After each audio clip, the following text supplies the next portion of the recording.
But, they did their initial sweeps. They started highlighting what people were getting in trouble for, what they were going to look for during the exams. They just actually in December put out another risk alert. And I think more and more of the big firms started adopting this, right? Because one, they had the compliance infrastructure and legal support to think about it deeply. They had the marketing resources to invest in it.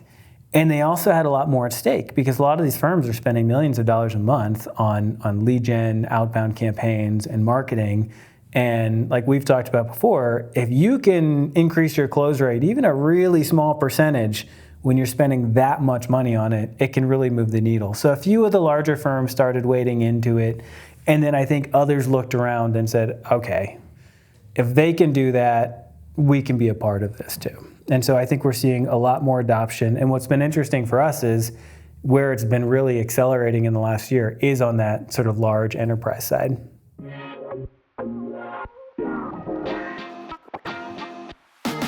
This is the Afternoon Advisor, where we break down how certain advisors grow so fast it looks like cheating. Today we're joined by Andrew Johnson. He is the founder of Testimonial IQ. But Andrew, I hear we have some things to celebrate today.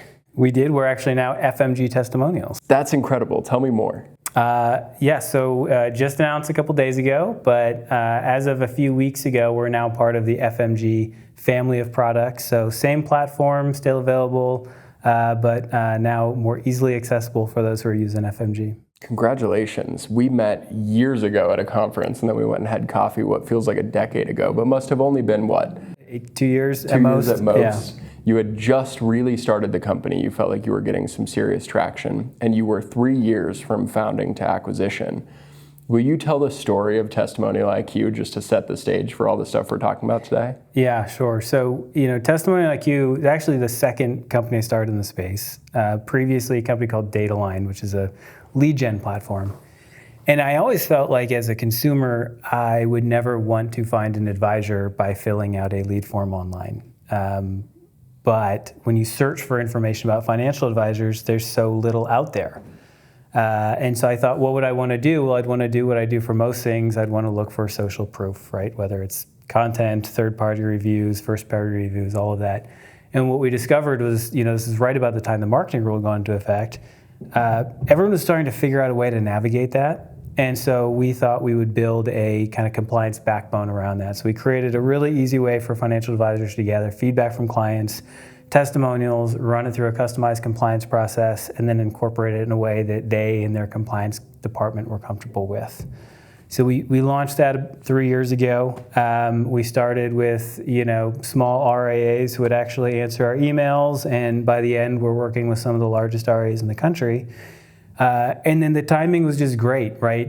In terms of AEO, AI, LLM discovery, and suddenly testimonials reviews got a kind of a renewed push.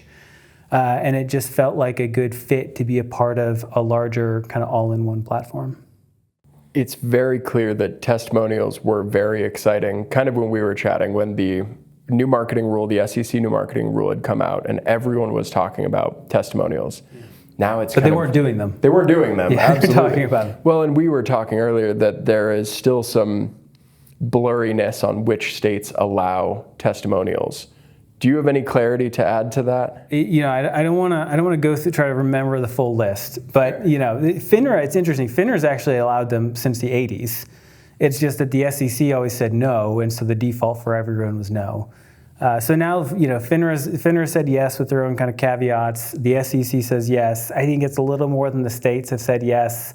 Most of the remainder have either said, well, we're just going to defer to the SEC rule, or we're gonna get around to changing it. We're slow. And so I think what we'll see is over the coming months and years, the remainder of the states are just going to be forced to adapt, because if you're an advisor, you're no longer competing against the people in your neighborhood, right? People are finding an advisor online, on TikTok, on Instagram, on Google, and ChatGPT now. And so if you're an advisor in California and you've basically got your marketing hands tied behind your back and your friends over in Nevada are kind of eating your prospect's lunch, at some point I think there's going to be a revolt unless they level the playing field. Of course. Well, and then you run into advisors who are maybe not at the SEC level, but they're multi-state registered. Yep. So then whose rules are you abiding by? Exactly. And if I remember correctly, we got to a point a couple of years ago where it was pretty viable for most advisors to have testimonials. California was a slow one on that. And then it went dead silent. Everyone talked about it. No one ended up doing testimonials. Where are we now? Are advisors doing them? Finally, they are. And it's interesting when, before the rule changed, when they sort of announced it, everyone was obsessed with this is going to change everything. And some people thought it was great and some people thought it was horrible, but everyone thought it would be so impactful. It's not, the marketing rule is not just testimonials, right? There's endorsements, it's sort of an all-in-one, there's performance results, there's elements of record keeping, but everyone thought it was so impactful. And then it turns out what happened is every advisor just sort of sat around waiting to see who got in trouble, like who screwed it up. Yeah.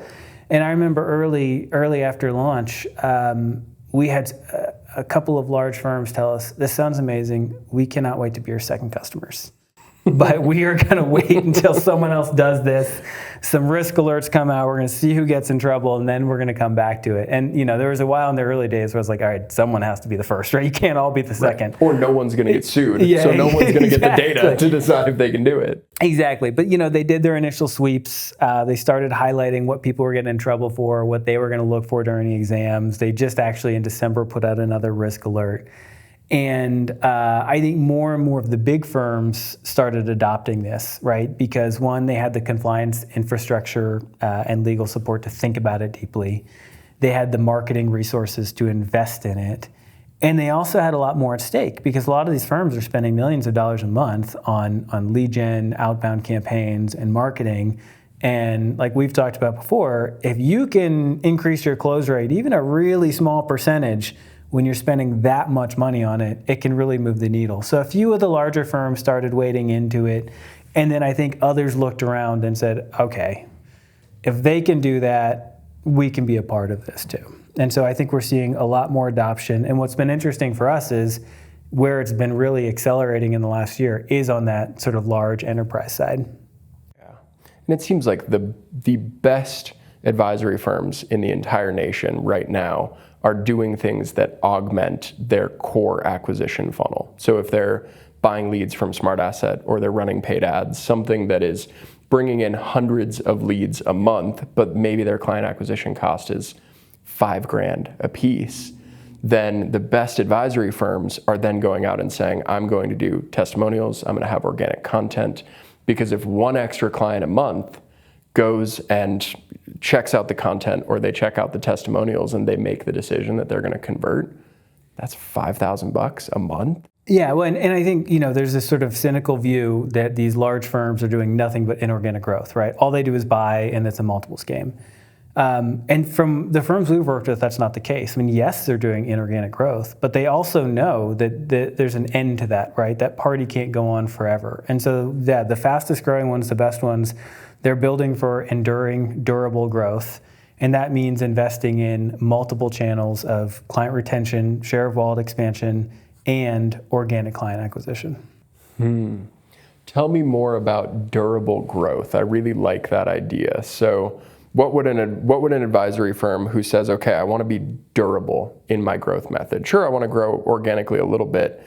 What do you think is the most important way to become durable? Well, I think the first thing is that you have to have multiple channels, right? One of our advisors, who's a CMO for a large firm, what he told us was always his priority was, I never want to be beholden to one channel, right? I never want to have one channel that's working great, so I put all my resources in it, because if that dries up, then what, right? So I always want to have 10 or 11 different channels where I can get clients from, even if some are not working as well as others, because when one dries up or gets tougher or costs go up, I need to be able to reallocate quickly, and I can't have it be a fire drill.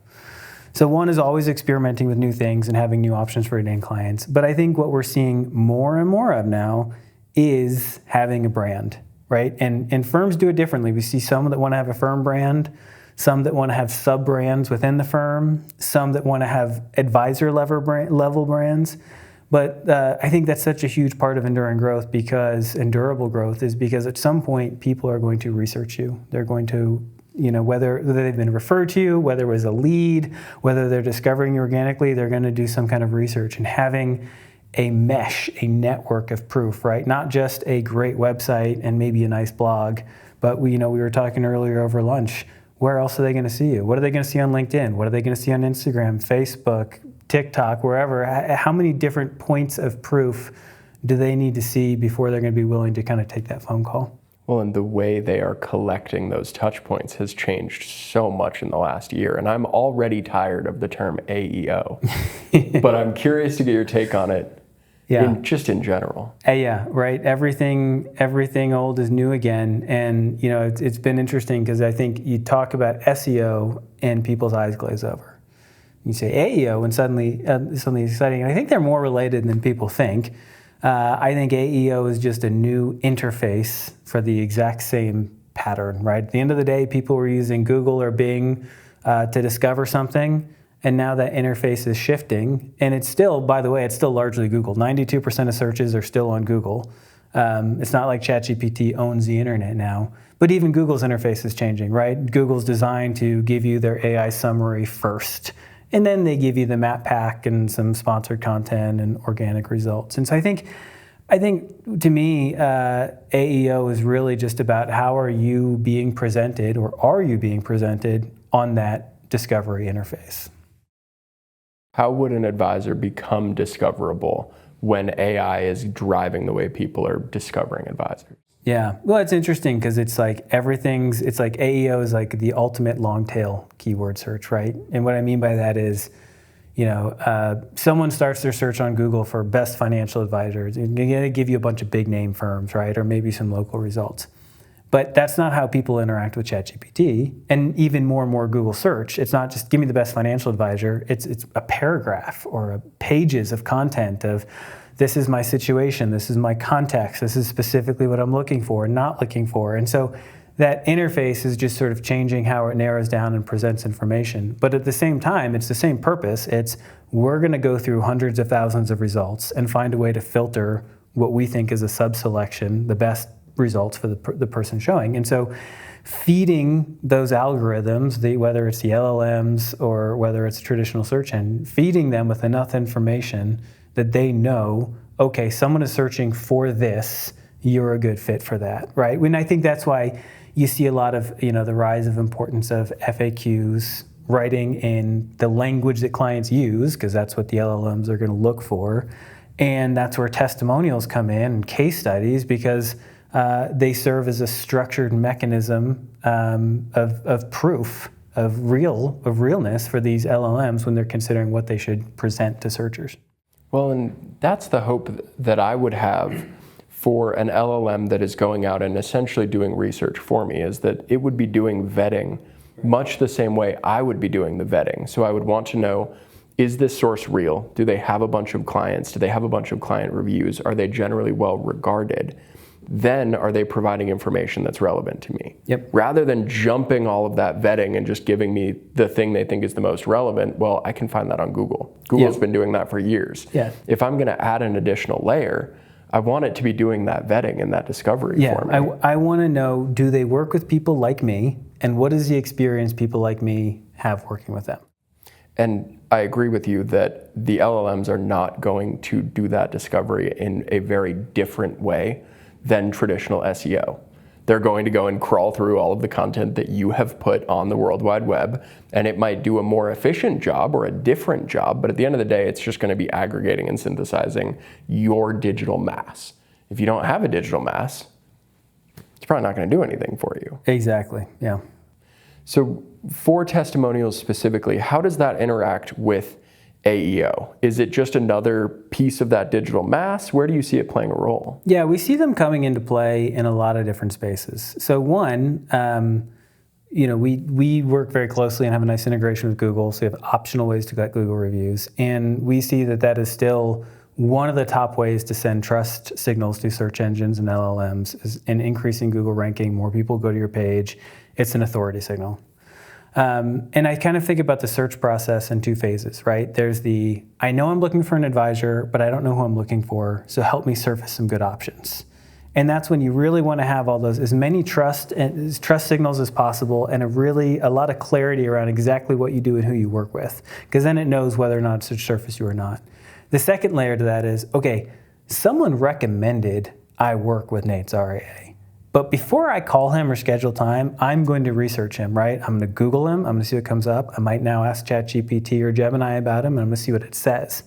And what we're seeing is LLMs, what they really love to do is summarize that kind of content. So if you've got 100 testimonials and a couple case studies on your site, it's going to say, this is in general what people say about working with Nate, right? This is the things they highlight, whether the good or the bad, and it's generally the good.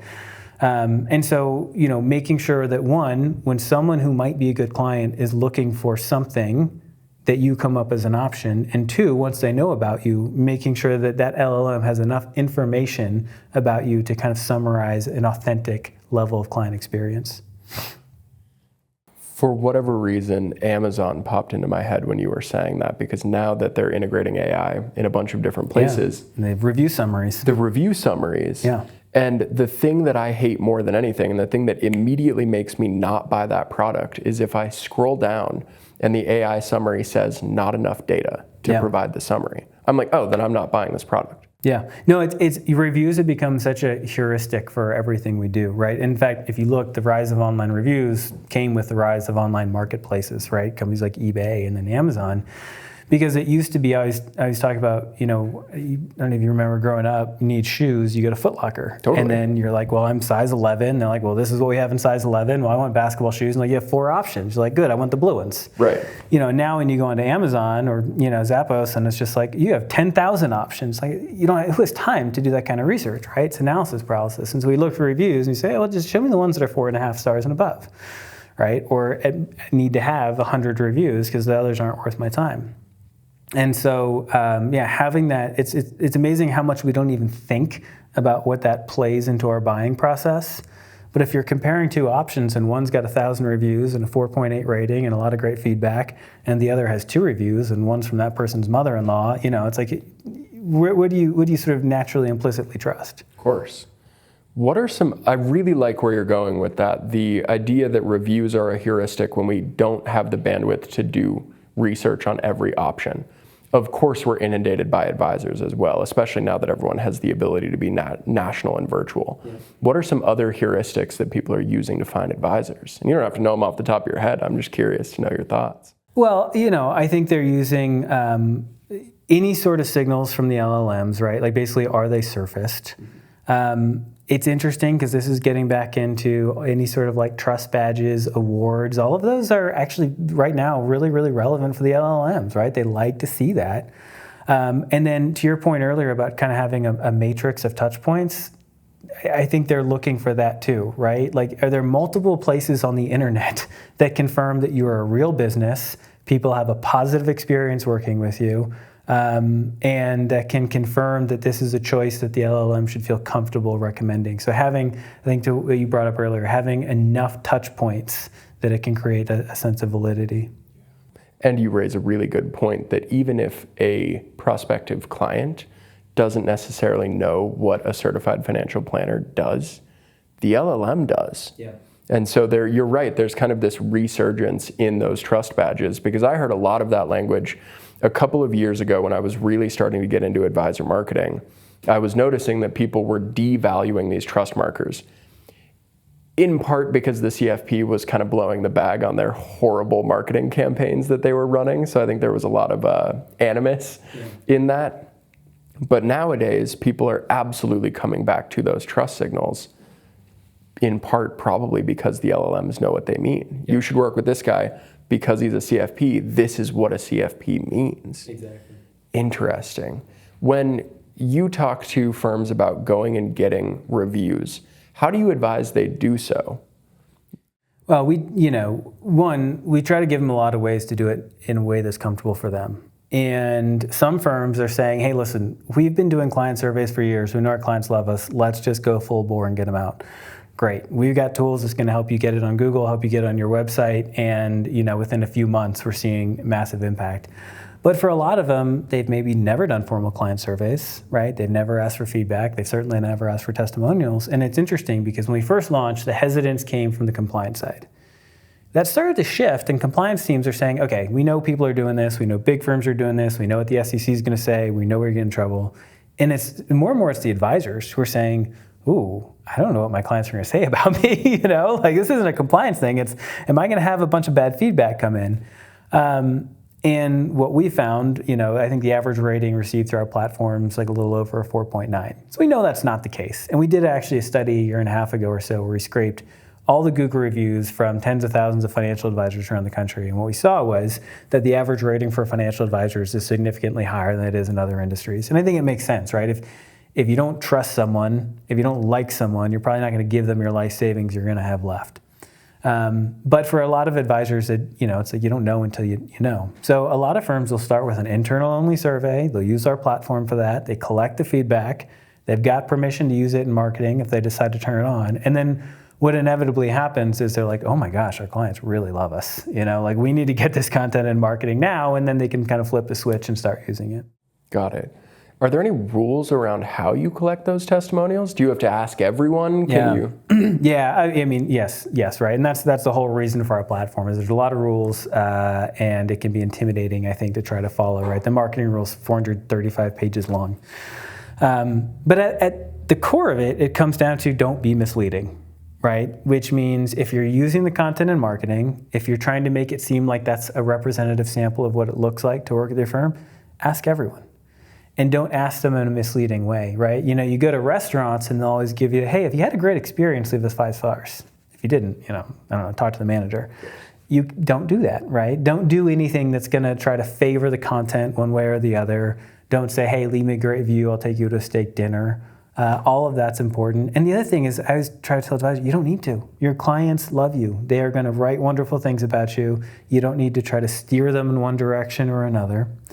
And then the other element is not just how you ask and making sure everyone gets asked, but is the content that you receive. It's just because your client wrote it doesn't mean it's sort of free reign, right? You know this better than I do as an advisor. You can't start telling prospects, hey, guess what? Work with me, I'm going to double your portfolio next year. Well, if one of your clients who absolutely loves you writes you a testimonial that says, you got to work with this guy, he tripled my portfolio last year. Just because someone else wrote it, and maybe even if it's true, you can't just throw that into your marketing. So you have to have a process to filter out content that's not appropriate. And you need to have a record of that because the SEC might come in 5 years and say, hey, I just got a snapshot of your website from 5 years ago using the Wayback Machine. You had this content on there and maybe some of it you had and some was filtered out. Prove to me you had a whole process around that. So we try to make sure that there's a process that they can always point to in the records associated.